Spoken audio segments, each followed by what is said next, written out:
Hola hermanos, del día de hoy, 10 de septiembre del 2021, es viernes de la 23ª semana del tiempo ordinario. Bueno, en mi país es Día del Niño, el día de hoy, el 10 de septiembre. Bueno, hoy es día de San Nicolás de Tolentino. San Nicolás, bueno, vamos, es una historia un poco simpática. Se dice que sus papás eran personas mayores, ya bastante mayorcitos. En el año 1245 hacen peregrinación a Bari, donde está pues el santuario de San Nicolás de Bari, y allá le piden a San Nicolás la gracia de un niño que interceda por ellos, y nace la criaturita, y le pusieron Nicolás precisamente por su santo patrono, ¿no? Por quien había propiciado bajo su intercesión el nacimiento de esta criatura. Y bueno, desde muy pequeñito, fíjense, él era el encargado de hacer la limosna de su casa. Era un niño pues muy avanzado en cuanto a los estudios, a su formación. Desde muy pequeño fue entregado como oblato. Eso es un término que se utilizaba en la Edad Media para dar a entender un niño que era ofrecido en un convento para que fuera formado.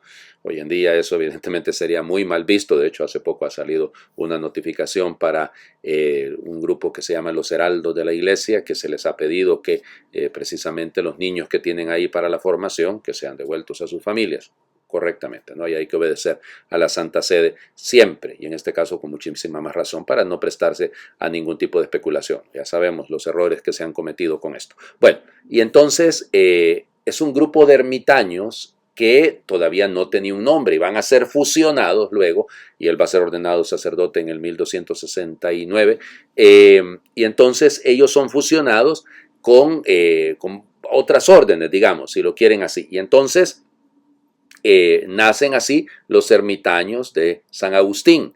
Los ermitaños de San Agustín, el primer santo canonizado, pues será precisamente Nicolás. Se dedicaba, tiene arrebatos místicos, tiene, evidentemente, visitaba mucho a los enfermos, es uno de los que se pide y se invoca en el momento de la peste. Bueno, viene bien invocar entonces a San Nicolás de Tolentino.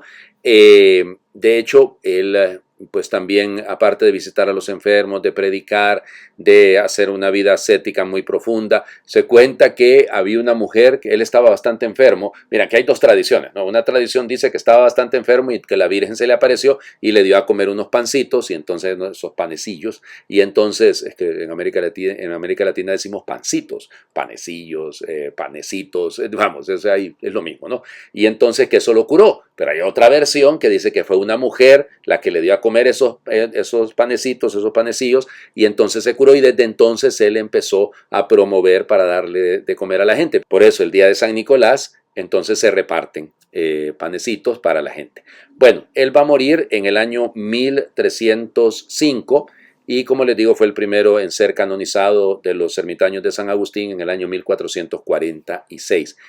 Interesante de él, es patrono de las almas del purgatorio. Muy poco hablamos de esto en la doctrina, en la doctrina está claro, ¿no? Pero muy poco lo hablamos.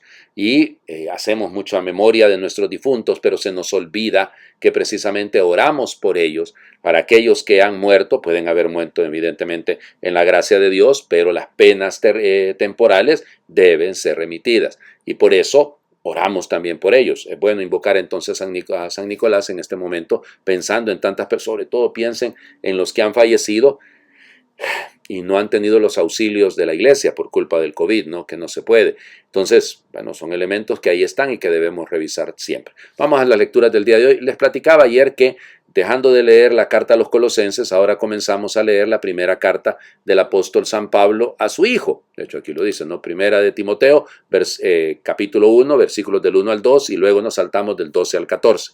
Yo, Pablo, apóstol de Jesucristo por disposición de Dios, nuestro Salvador, y de Cristo Jesús, nuestra esperanza, te deseo a ti, Timoteo, mi verdadero hijo en la fe, la gracia, la misericordia y la paz de parte de Dios Padre y de Cristo Jesús, Señor nuestro. Doy gracias a aquel que me ha fortalecido, a nuestro Señor Jesucristo, por haberme considerado digno de confianza al ponerme a su servicio. A mí, que antes fui blasfemo y perseguía a la iglesia con violencia. Pero Dios tuvo misericordia de mí, porque en mi incredulidad obré por ignorancia, y la gracia de nuestro Señor se desbordó sobre mí al darme la fe y el amor que provienen de Cristo Jesús. Palabra de Dios. Te alabamos, Señor. Ok. Ya notan que esta es una carta personal, ¿no? No es como la carta a los Colosenses o la carta a los Corintios que Pablo habla yo, Pablo, Silvano, Timoteo, y anuncia que son varios los que están escribiendo aquella carta. Aquí se trata de una carta personal. Vamos, existían también en la antigüedad y existen hoy en día, ¿no? Hoy en día, evidentemente el correo es una cosa muy diferente, ¿no? Hoy en día lo que hacemos es normalmente mandar un mensajito, un correo electrónico, y estas cosas han cambiado tanto, ¿no? Pero el epistolario particular de Pablo nos remite a lo muy humano que era él, ¿no?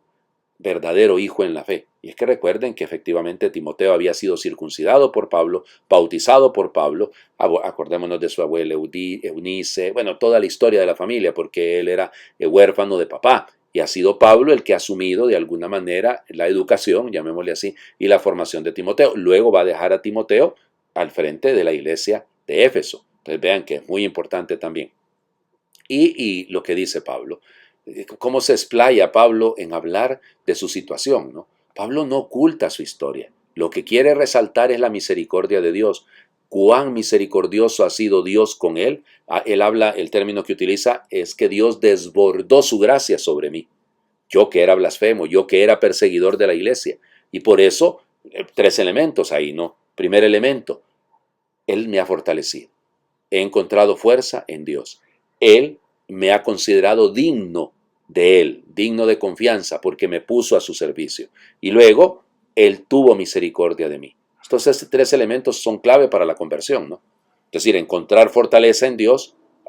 Yo soy consciente de mis faltas, sé que no puedo luchar contra ellas de manera como se prometeica, yo solito, sino que necesito de la ayuda de Dios, por eso la imploro. Soy consciente de que el Señor me llama a su servicio, Él pone su confianza en mí cuando yo no lo merezco, y luego, evidentemente, ese reconocimiento de la misericordia infinita del Señor. Vamos al Evangelio, seguimos en el Sermón del Llano, o sea, seguimos todavía en el paralelo, y fíjense que son coincidentes, ¿no? Porque también es capítulo sexto en Mateo, solo que Mateo es quinto, sexto y séptimo, aquí en Lucas solo es el capítulo sexto. Lucas capítulo sexto, versículos 39 al 42. En aquel tiempo Jesús propuso a sus discípulos este ejemplo. ¿Puede acaso un ciego guiar a otro ciego? ¿No caerán los dos en un hoyo? El discípulo no es superior a su maestro, pero cuando termine su aprendizaje será como su maestro. ¿Por qué ves la paja en el ojo de tu hermano y no la viga que llevas en el tuyo?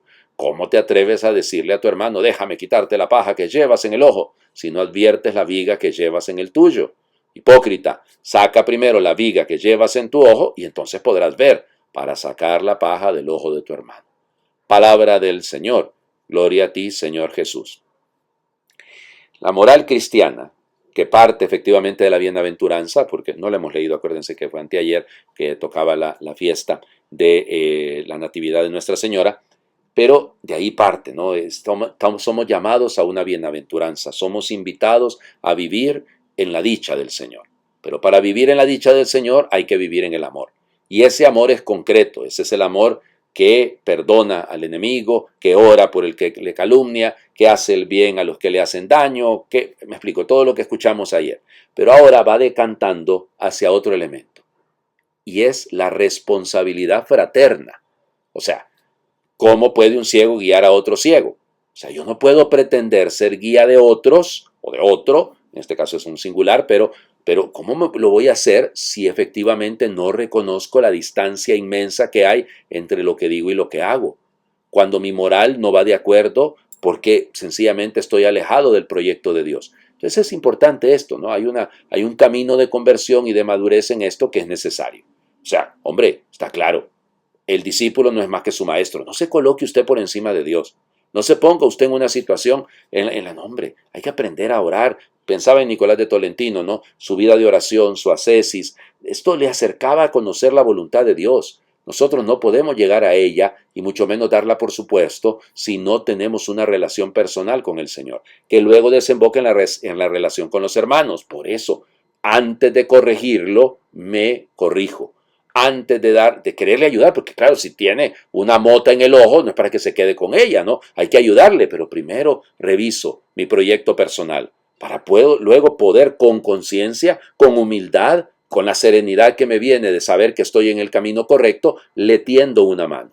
Ahí sí, primero fíjate en la viga que tienes en tu ojo, sé coherente, sé honesto, y luego pretende ayudar a los demás. Es un camino de conversión permanente, ¿eh? Y en las relaciones fraternas, en las relaciones interpersonales, es fundamental. porque sin eso no existe la relación. Les invito a hacer oración. Ilumina, Señor, mi entendimiento y mi corazón con la luz de tu verdad y de tu amor, para que yo me haga cada día más sensible al mal que hay en mí, y que se esconde de 1000 maneras distintas para que no lo descubra. Sensible a la injusticia que me aleja de ti y de tu bondad, para con todos los hombres y mujeres del mundo. Sensible a los odios y rencores que me separan de aquellos a quienes debería amar y servir. Sensible a la mentira, a la hipocresía, a la envidia, al orgullo, a la idolatría, a la impureza, a la desconfianza, para que pueda rechazarlos con todas mis fuerzas y sacarlos de mi vida y de mi obrar. Ilumina, Señor, mi entendimiento y mi corazón, para que yo me haga cada día más sencillo, más sincero, más justo, más servicial, más amable en mis palabras y en mis acciones. Ilumina, Señor, mi entendimiento y mi corazón, para que tú seas cada día con más fuerza el dueño de mis pensamientos, de mis palabras y de mis actos, para que todo en mi vida gire en torno a ti, para que todo en mi vida sea reflejo de tu amor infinito, de tu bondad infinita, de tu misericordia y tu compasión. Dame, Señor, la gracia de la conversión sincera y constante.